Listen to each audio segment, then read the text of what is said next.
ओम शांति। आज 21 फरवरी 2024 के महावाक्यों का मनन चिंतन में मीठे बाप दादा ने कहा, जो ज्ञान की तलवार है उसमें योग का चौहर चाहिए। जब पुरुषोत्तम संगम युग पे बाबा हमें आदि मध्य अंत का ज्ञान देते हैं तो ज्ञान सुनाने वालों की बच्चों की बाढ़ आ जाती है एक तरीके से। क्योंकि सेवा और ज्ञान, ये जो चार सब्जेक्ट में से ये दो सब्जेक्ट हैं, इसमें बहुत बच्चे निपुण होते हैं। याद और धारणा के मुकाबले इनमें थोड़ा सहज होते हैं।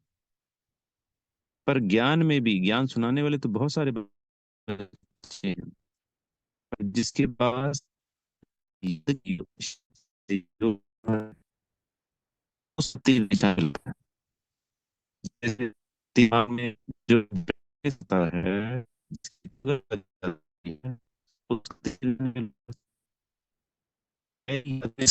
लगे, बड़ी उसे मिले, बात करेगा उसका प्रभाव होगा। तो आप स्वयं को बाबा को याद करें,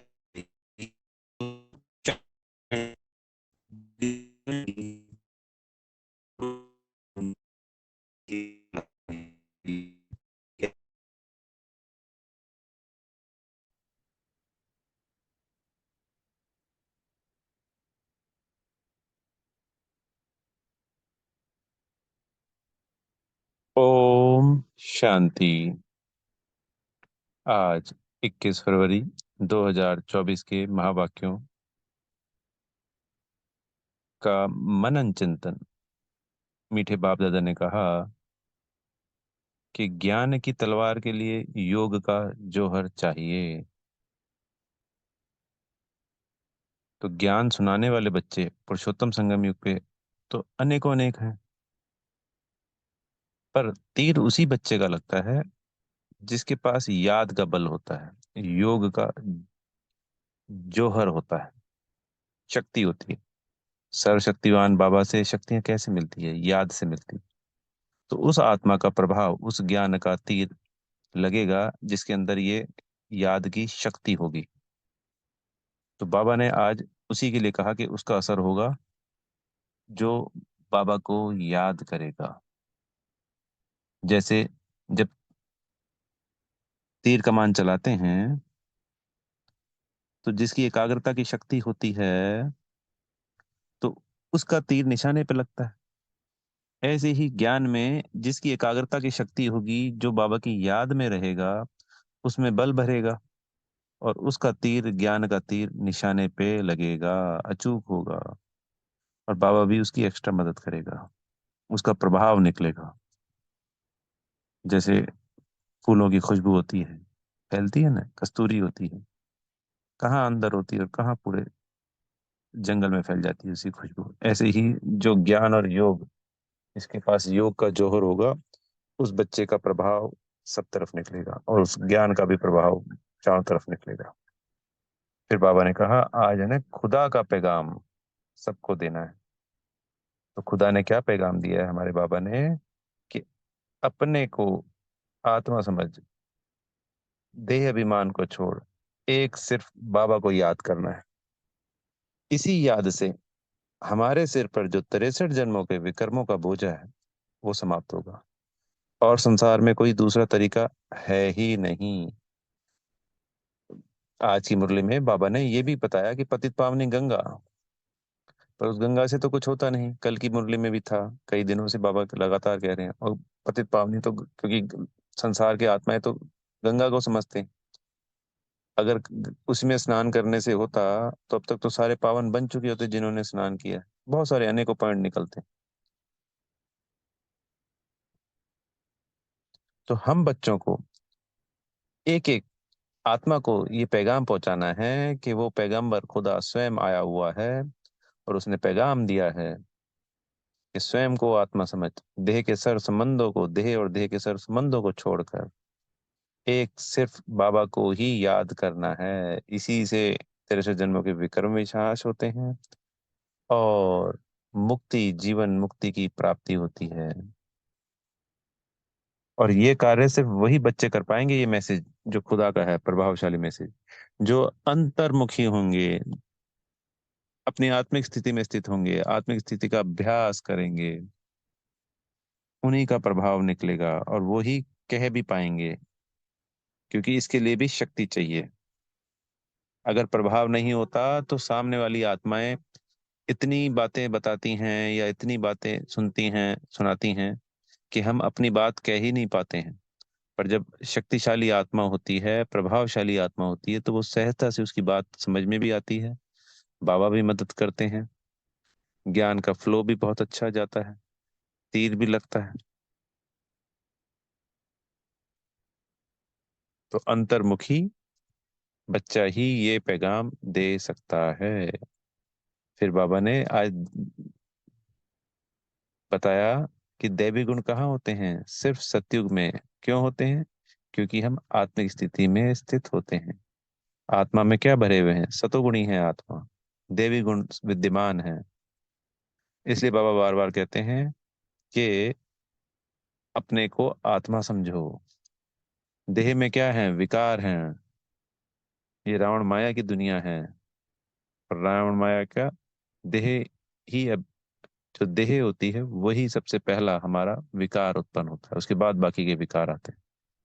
इसलिए जिस बच्चे ने ये अभ्यास कर लिया कि देह को भूल गया और आत्मिक स्थिति में स्थित हो गया, तो उसके दैवी गुण स्वतः ही इमर्ज हो जाएंगे। और उस दैवी गुणों का प्रभाव इस समय पुरुषोत्तम संगम युग पे सभी आत्माओं पे, चाहे वो ब्राह्मण आत्माएं हैं और चाहे वो कलयुगी आत्माएं, सब पे पड़ेगा ही पड़ेगा।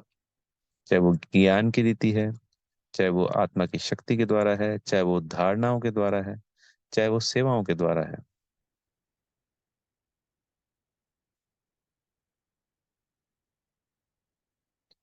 फिर बाबा ने आज की मुरली में जो तलवारों के जौहर की बात करी, उसके अनेकों अनेक उदाहरण दिए। जैसे गुरु गोविंद सिंह की जी की तलवार है, उनका मिसाल दिया कि वो एग्जीबिशन में है, उनके उठाकर तलवार को परिक्रमा दी जाती है। एक पाई पैसे की तलवार होती है और एक जौहर से भरी हुई तलवार बहुत महंगी होती है, बहुत तीखी होती है, उसका दाम बहुत ज्यादा होता है। तो ये एग्जाम्पल किस लिए समझाया? कि जो बच्चा याद के जौहर से भरपूर होगा, उसकी वैल्यू ज्यादा होगी, उसकी खुशबू चहुं और चारों ओर फैलेगी। फिर बाबा ने आज अर्जुन और भील का उदाहरण दिया। अर्जुन हो गया घर में रहने वाले, यानी कि सेंटर पे और मधुबन में रहने वाले बच्चे, और भील हो गए हम बाहर वाले प्रवृत्ति मार्ग में रहने वाले बच्चे। तो भील ने अभ्यास करके अर्जुन को भी पीछे छोड़ दिया था। तो ऐसे ही वहां पे जो डायरेक्ट ज्ञान अर्जन कर रहे हैं वो बच्चे, वो भी प्रवृत्ति मार्ग में रहने वाले बच्चे, अभ्यास के आधार पर, याद के आधार पर पीछे छोड़ देते हैं।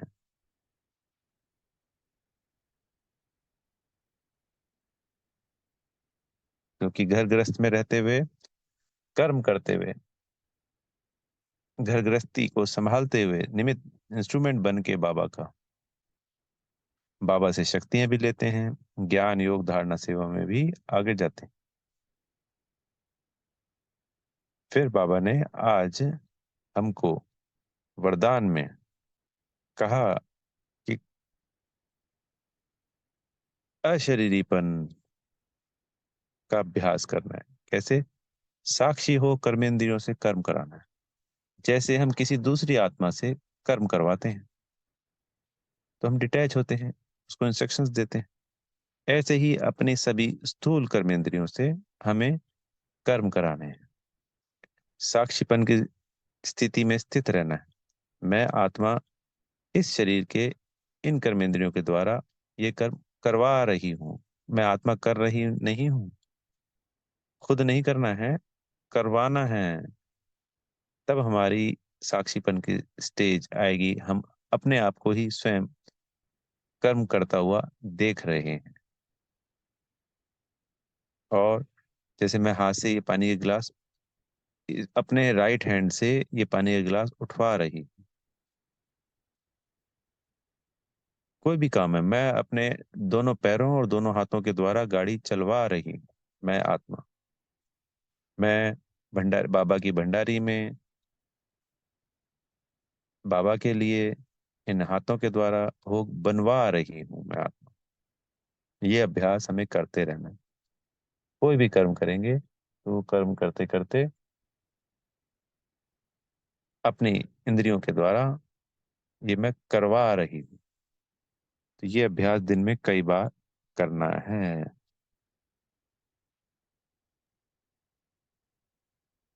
तो जो कर्तापन का भान है कि मैं करता हूं, मैंने किया, इससे हम मुक्त हो जाएंगे। पॉइंट ऑफ लाइट बिंदी बन जाएंगे। जितना बिंदी बनेंगे उतना बाबा के करीब जाएंगे। बाबा की पूरी मुरली में जो ये मुख्य पॉइंट है आत्मा वाला, इसके अनेकों अनेक पापा हमें अभ्यास बताते हैं, पॉइंट्स बताते हैं। अगर हम उसको पकड़ के फॉलो करें तो हमारी आत्मिक स्थिति से हम बाबा के बेहद बेहद करीब पहुंच जाएंगे।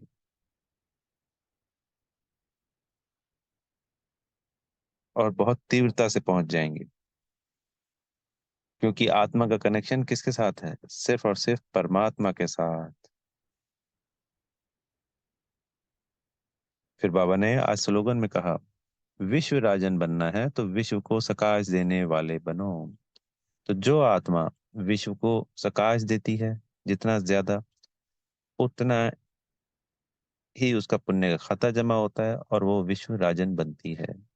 तो जो भी महाराजा बनते हैं, अगर हम ब्रह्मा बाबा की बात करते हैं, मम्मा की बात करते हैं, तो 2 बजे उठकर वो पूरे विश्व को सकाश देते थे।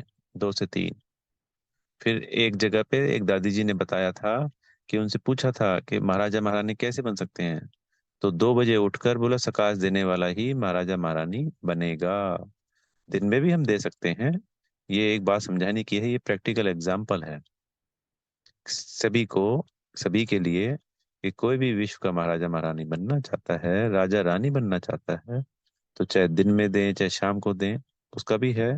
पर सुबह अगर 2 से 3 देते हैं तो वो विश्व महाराजा के लिए पक्का है। तो हम सभी को सकाश देनी है, क्योंकि इस वक्त संसार को खाली विश्व महाराजा की बात नहीं है। जरूरत है आत्माओं को गुणों की, शक्तियों की, खजानों की, वरदानों की, जो हमें बाबा से मिले हैं। उन सबके कल्याण की खातिर हमें उन सभी को सकाश देनी ही देनी है। अच्छा। ओम शांति। बेहद का शुक्रिया प्यारे मीठे बाप दादाजी का।